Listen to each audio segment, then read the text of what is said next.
भाइयों बहनों, जय गुरुदेव, जय माँ आदिशक्ति।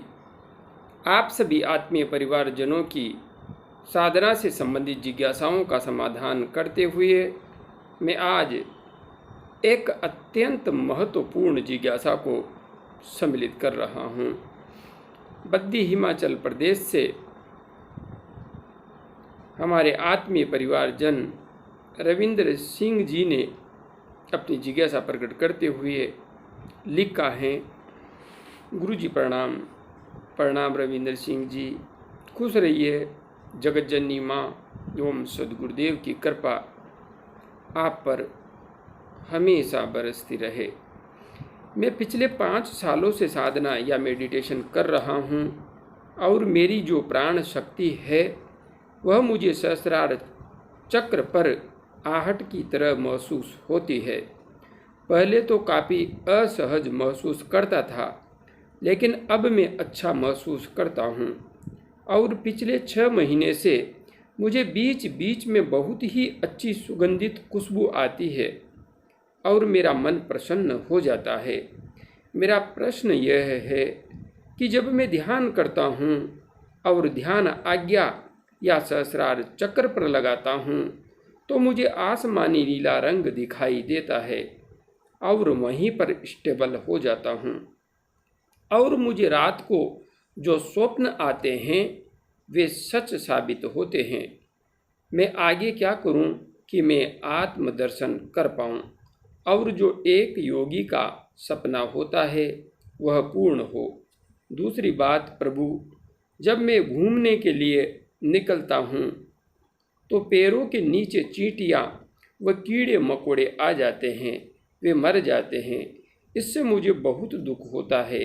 तो क्या मैं पाप का भागीदार बन रहा हूँ? कृपया मार्गदर्शन करें। रविंद्र सिंह जी, आप बद्दी हिमाचल प्रदेश से हैं। हमारे आत्मीय परिवारजन तरसेम लाल जी के गांव में निवास कर रहे हैं, शहर में। चलिए, बद्दी से माँ के परिवार का दायरा बढ़ता जा रहा है। आपने जो जिज्ञासा प्रकट की है उसका मैं विश्लेषण कर रहा हूँ। पिछले 5 सालों से आप मेडिटेशन कर रहे हैं, बहुत अच्छी बात है, और प्राण शक्ति का एहसास आपको सहस्रार चक्र पर आहट की तरह हो रहा है, बहुत अच्छी बात है। काफ़ी लंबे समय से आप हमारे से जुड़े हुए हैं। समय समय पर आपकी उपस्थिति को मैं महसूस कर रहा हूँ।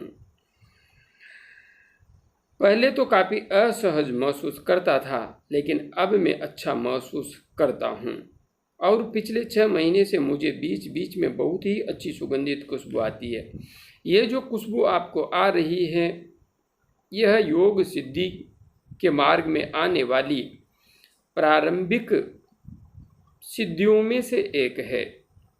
अपने आप सुगंध आना, मुंह में मीठा द्रव अर्थात अमृत का स्राव होना, ये सभी योग की सिद्धियां मानी जाती हैं।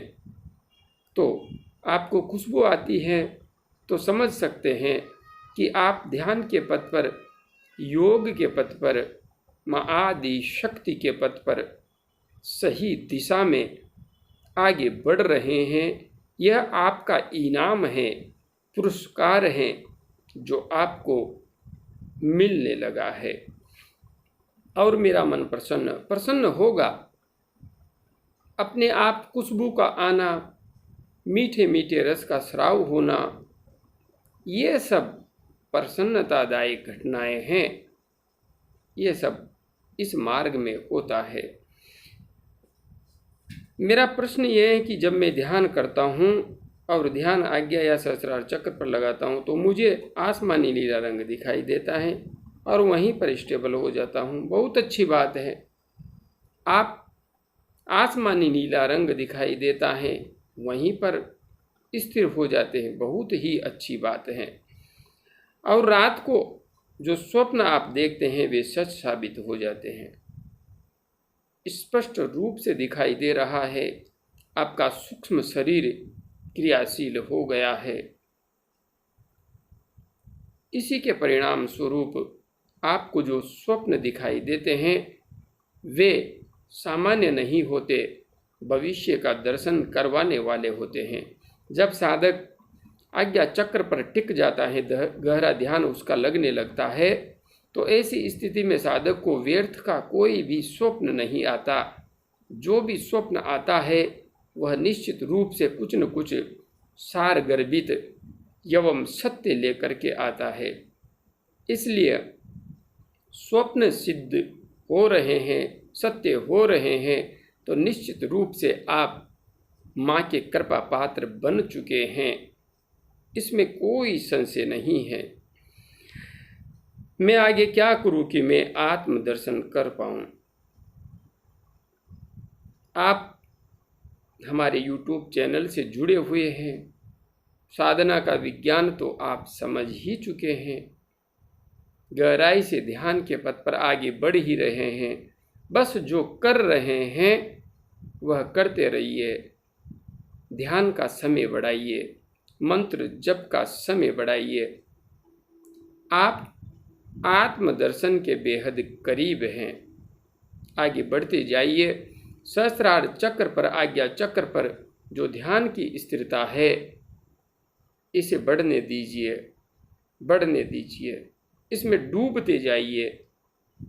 एक दिन ऐसा आएगा कि आप स्वतः ही अपने आत्म स्वरूप के दर्शन प्राप्त कर लेंगे। बस इसी में डूबते चले जाइए।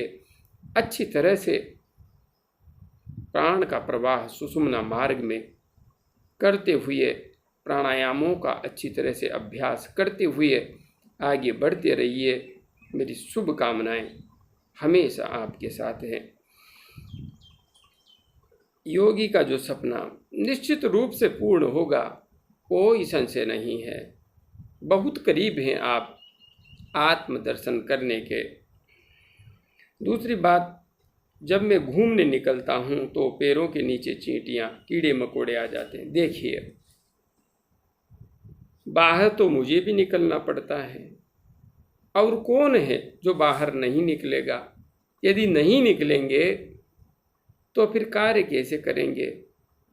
कीड़े मकोड़े मरेंगे, नहीं रोक सकते। आप जितना सजग रह सके रहिए। बाकी जो मर जाते हैं उनके लिए अपने आप को दोषी मत मानिए, अपने मस्तिष्क में बोझ मत चढ़ाइए। आप स्वयं जानबूझ करके किसी जीव की कोई हत्या मत कीजिए। जानबूझकर आप जितना हित प्राणी मात्र का कर सके उतना कीजिए। चींटियों के लिए एक मुट्ठी सत्तू प्रतिदिन डालिए, पक्षियों को दाना डालिए, मछलियों को सप्ताह में एक बार आटा डालिए, गाय को रोटी दीजिए, कुत्ते को रोटी डालिए, और मानव मात्र की सेवा करते रहिए। आपको कोई पाप नहीं लगेगा।